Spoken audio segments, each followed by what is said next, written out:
Ngayong weekend, 3 sundalong Amerikano ang napatay sa Jordan matapos atakihin ng Iran ang puwersa ng US. May isa pang nawawala at ilan ang sugatan. Habang lumalala ang digmaan sa gitnang silangan, marami ang nagtatanong, bakit napakalaki ng interes ng US sa isang rehiyong 7,000 milya ang layo sa sariling bansa? Halos 80 taon nang napapanatili ng tropa sa gitnang silangan ang mga Amerikanong presidente mula sa parehong partido na may halos magkaparehong dahilan. Mahalaga sa patakarang panlabas at ekonomiya ng Amerika ang isang matatag na gitnang silangan na kaalyado nito dahil sa ilang dahilan. Langis na sandigan ng buong pandigdigang ekonomiya, mga karibal na 80 taon nang sinusubukang hadlangan ng Amerika at ngayon ay mga teroristang grupong hindi nananatili sa loob ng hangganan ng iisang bansa. Pero hindi dito nagsimula ang kwento, hindi sa deklarasyon ni Trump ng digmaan sa Iran. Nagsimula ito sa barkong pandigma noong 1945 sa isang pakikipagkamay. Welcome sa Amir Kesho sa JNS TV. Uumpisahan natin sa simula. Pebrero ng 1945. Patuloy pa rin ang ikalawang digmaang pandigdig sa Europa, pero halos tapos na. Matatapos ito sa 82 araw at kakagugol lang ni Pangulong Franklin Roosevelt ng ilang araw kasama sina Stalin at Churchill para pagdesisyonan ang mundo pagkatapos ng digmaan. Sa pag-uwi niya noong 1945 huminto siya sa Suez Canal at nakipagkita kay Ibn Saud, ang nagtatag ng Saudi Arabia na noon ay halos di kilala sa Amerika. Ang gitnang silangan ay hindi pa ang gitnang silangan na kilala natin ngayon at hindi pa ito magiging ganoon sa loob ng matagal na panahon. Ang mga opisyal ng Amerika noong panahong yon ay totoong nag-aalala na mauubos ang produksyon ng langis ng US sa loob ng isang henerasyon. Ang natatanging lugar na may mahalagang reserba ng langis ay nasa ilalim ng kaharian ng haring ito. Kaya nagkasundo ang dalawang lalaki. Hindi opisyal na kasunduan, kundi simpleng pagkakaunawaan at pakikipagkamay. Poprotektahan ng Amerika ang Saudi Arabia kapalit ng tiyak na access ng mga kumpanyang Amerikano sa langis nito. Pagkalipas ng isang taon, nagkaroon ng konkretong anyo ang kasunduang yon. Nagdayo ang US ng paliparan sa Saudi Arabia na noon ay tila hintuan lang ng supply. Ngunit ito pala ang unang base militar ng Amerika sa makabagong gitnang silangan. Ang pakikipagkamay noong 1945 at 45 ang naging pundasyon ng kanilang relasyon hanggang ngayon. Wala pang formal na kasunduang pangdepensa ang Saudi Arabia at US, pero may kasunduan na tutulong ang US protektahan ang gitnang silangan kapalit ng langis at yaman. Hindi lang ito sa Saudi Arabia, kundi sa buong rehiyon. Paano naging permanenteng base militar, 10,000 sundalo at doktrinang handang makipagdigma ang Amerika para sa rehiyong ito ang isang hindi opisyal na kasunduan, lalo na kung tutol ang mga tao sa mga bansang ito sa mga pagpapahalaga ng kanluran. Kailangan pa ng panibagong krisis at kalaban para mangyari yon. Noong 1950, pinakamalaking kinatatakutan ng Amerika ang Soviet Union at pagkalat ng komunismo. Pero mas nakakatakot ang pagkalat nito sa mundong Arabo gaya ng pagkalat nito sa silangang Europa. Pero ang pagpunta ng Amerika sa gitnang silangan ay hindi talaga nagsimula bilang kwento ng Cold War. Noong 1956 inagaw ng leader ng Ehipto ang Suez Canal, ang pangunahing ruta ng langis mula gitnang silangan papuntang Europa na dating pinapatakbo ng kumpanyang British at Pranses. Tumugon ang Britanya, Pransya at Israel sa pamamagitan ng palihim na pagsalakay sa Ehipto para bawiin ito gamit ang dahas dahil ang kontrol sa langis ay kapangyarihan. Gayunpaman, ginawa ito ng palihim at galit na galit si Pangulong Eisenhower na hindi man lang siya binalaan ng sarili niyang mga kaalyado na magsasagawa sila ng pagsalakay. At napapahiya siya, talagang napapahiya. Sa panahong mahalaga ang pagpapakita ng lakas ng Amerika laban sa mga Soviet, ginamit niya ang impluwensya ng Amerika para pilitin ang tatlo na umatras. Ang resulta nito ay napahiya ng husto ang Britanya at Pransya, ang dalawang makapangyarihang bansa na namuno sa bahaging ito ng mundo sa loob ng maraming henerasyon at napilitan silang umatras sa harap ng lahat ng pamahalaang Arabo na nakamasid. Lumabas si Nasser na parang bayani ng mundong Arabo matapos talunin ang mga lumang imperyo. Ngunit ang tagumpay niya ay hindi lang nagdala ng kahihiyan sa Britanya at Pransya. Mukhang panalo ang pagsuway sa kanluran at handang magbigay ng armas at pondo ang mga Soviet sa susunod na susubok nito. Dito nagsimula ang takot sa Cold War dahil hindi na kayang protektahan ng Britanya at Pransya ang interes ng kanluran sa reyon, nag-alala si Eisenhower na may nabuksang puwang.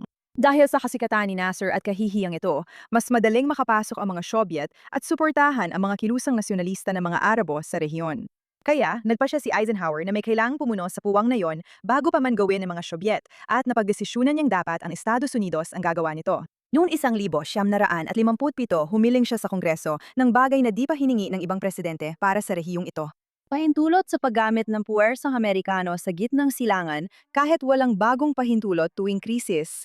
Inaprubahan ito ng Kongreso at tinawag na Eisenhower Doctrine na may tatlong bahagi. Magbibigay ang Amerika ng tulong pang-ekonomiya sa mga bansang nasa gitnang silangan na gustong tumanggap nito. Magbibigay din ang Amerika ng tulong militar at pagsasanay sa anumang bansa sa reyon na hihingi nito.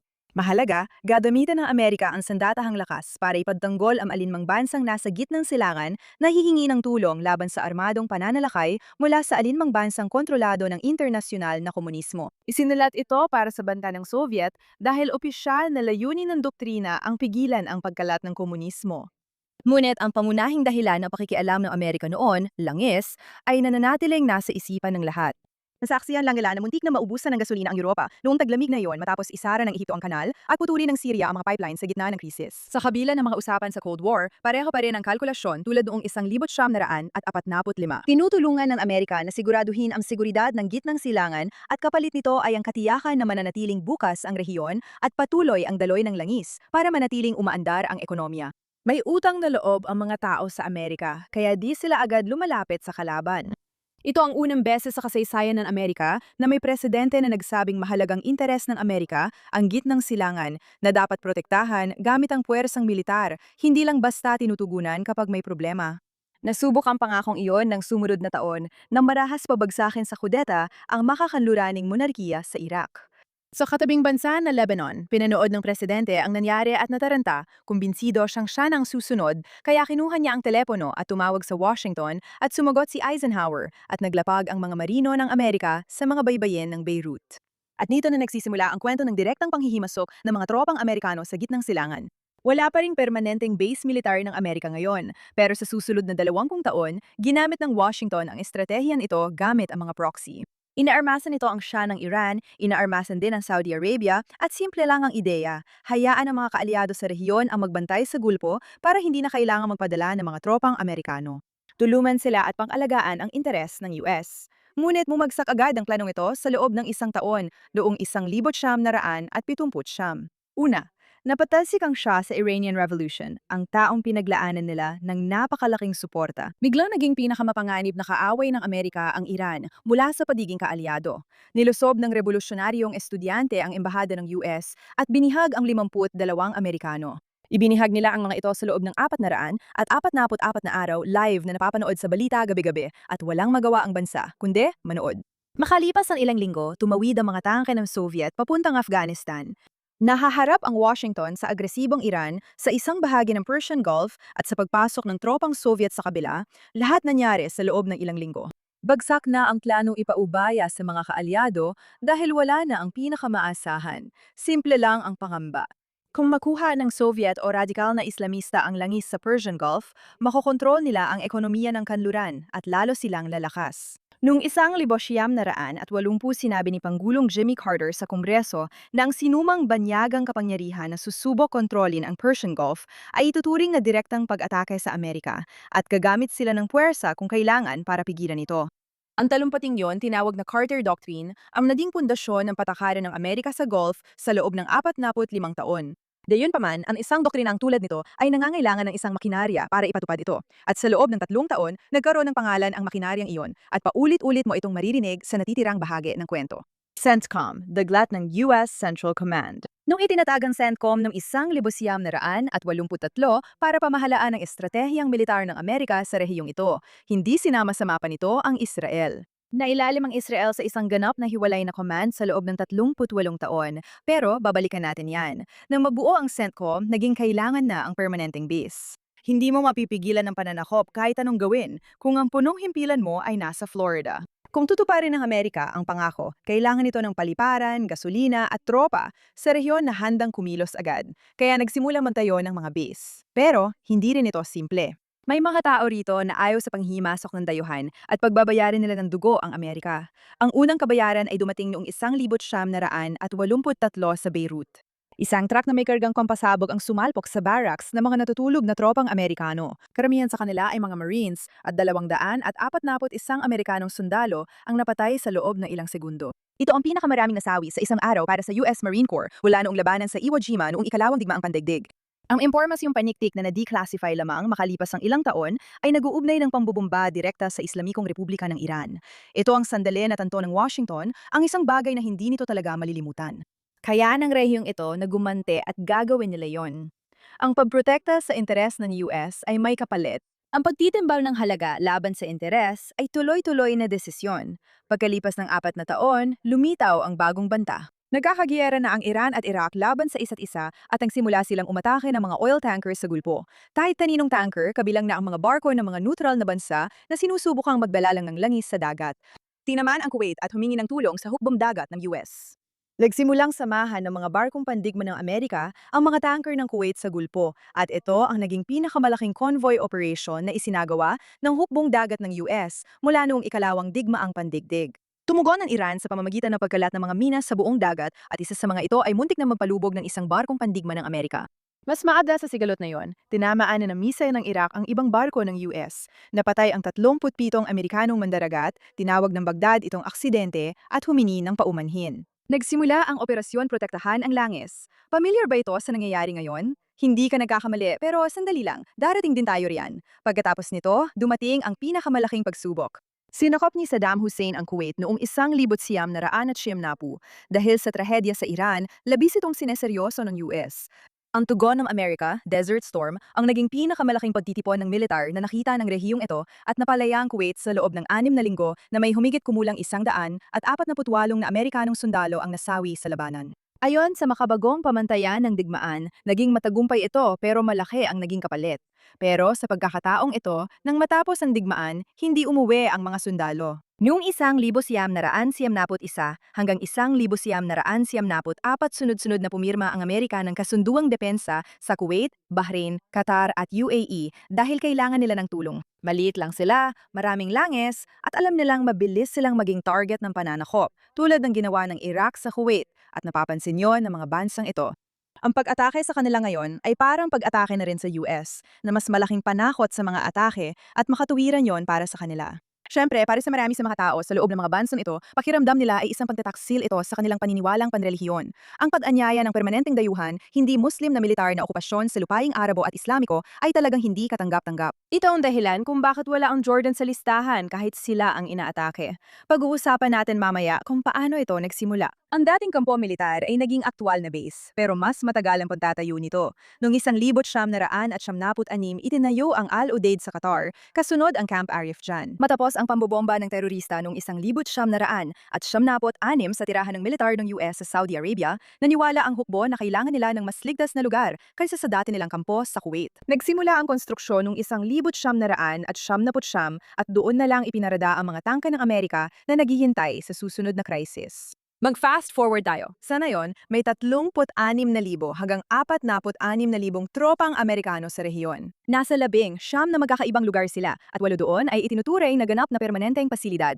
4 na bansa ang bumubuo sa core ng network na iyon at bawat isa ay may kanya-kanyang papel. Ang Qatar ang may pinakamalaking CENTCOM base at forward command post na may halos 10,000 tropa araw-araw. Ang Bahrain ay base ng US Fifth Fleet na nagbabantay sa 2 tuldok, 5 milyong square miles ng dagat, kabilang ang Strait of Hormuz na dinaraanan ng 1/5 ng langis sa mundo.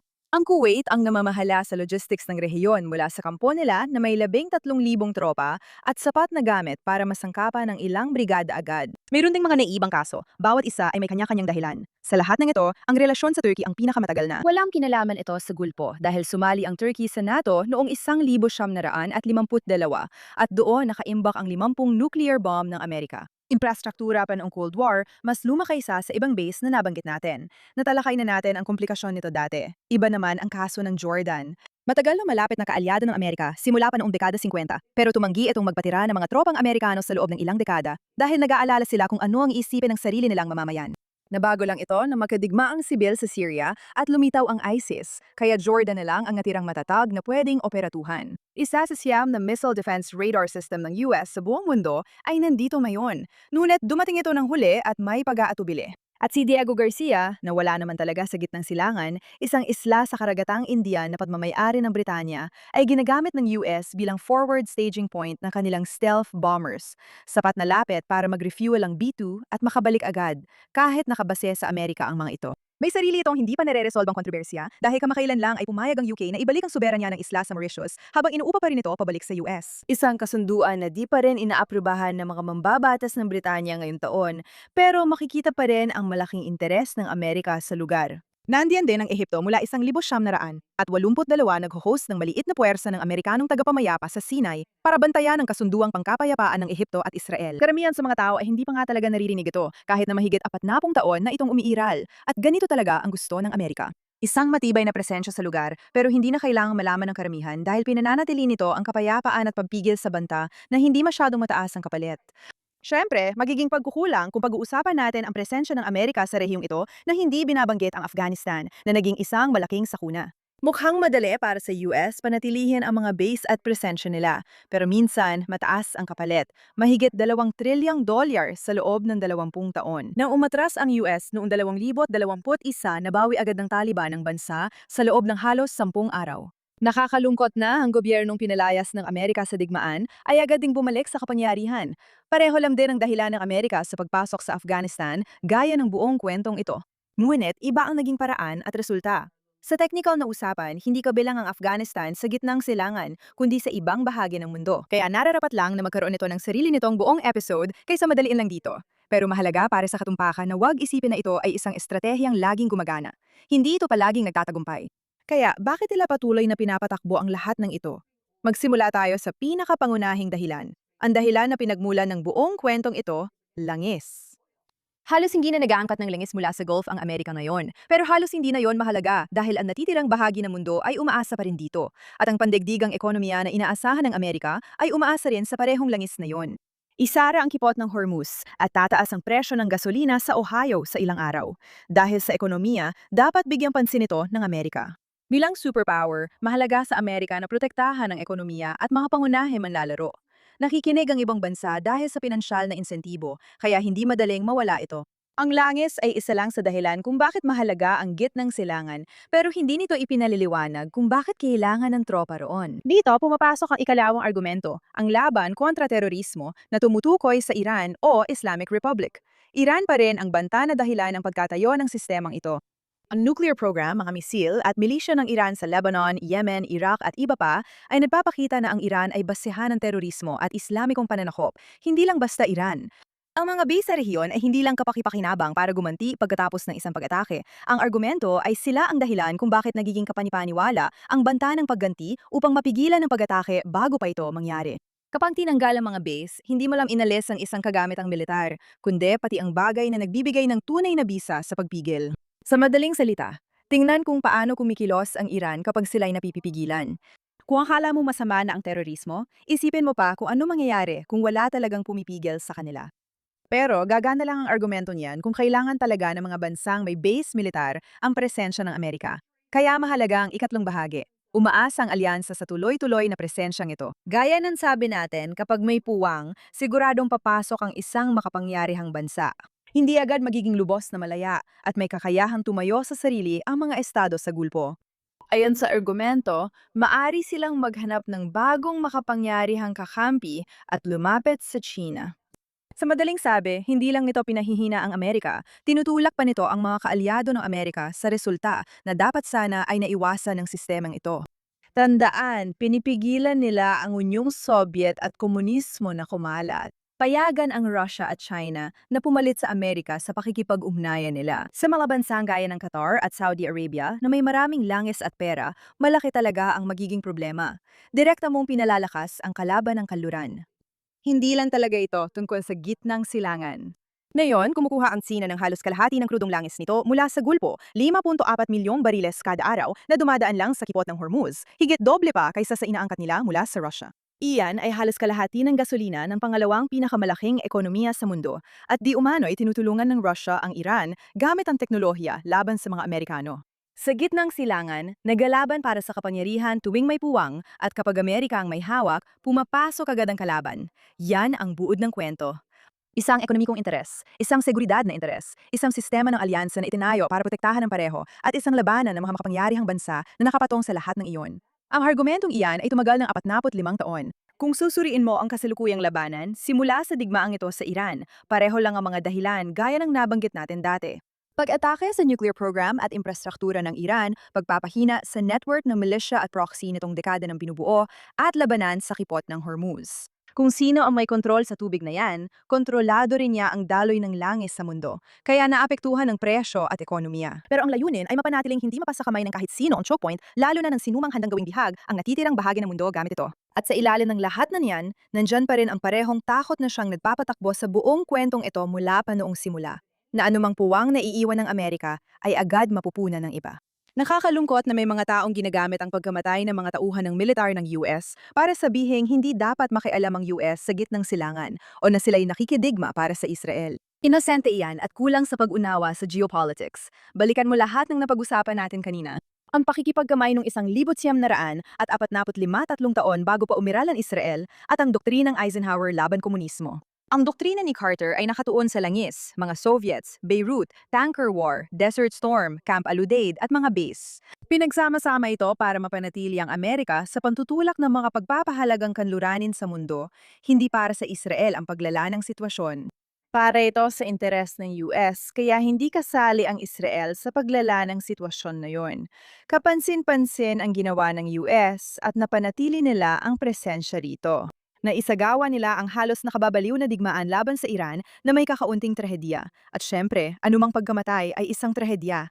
Iniisip natin ngayon ang mga Marines. Mali isipin na walang saysay ang pagkamatay nila. May problema rin ang presensya ng US sa gitnang silangan. Ako mismo, hindi naniniwala sa pakikialam ng ibang bansa. Nais kong makita na magkaroon ng sapat na lakas ang Israel at mga bansa sa Gulpo para ipaglaban ang sarili nilang mga digmaan, magkaisa at hindi na umasa sa tulong ng Amerika. Hindi laging tugma ang interes ng US sa pangangailangan ng gitnang silangan.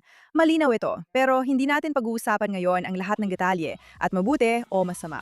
Narito tayo para ipaalala sa ating sarili kung bakit nakialam ang US, kung bakit mahalaga ang digmaang ito ngayon, kung ano ang ipinaglalaban nito, at kung gaano kahalaga iyon. Mahalaga ito para sa pagtatanggol sa mga pagpapahalagang kaluranin, katatagan ng ekonomiya, at pagpigil sa terorismo sa mundo. Ako si Ayer Erica. Magkita tayo muli sa susunod.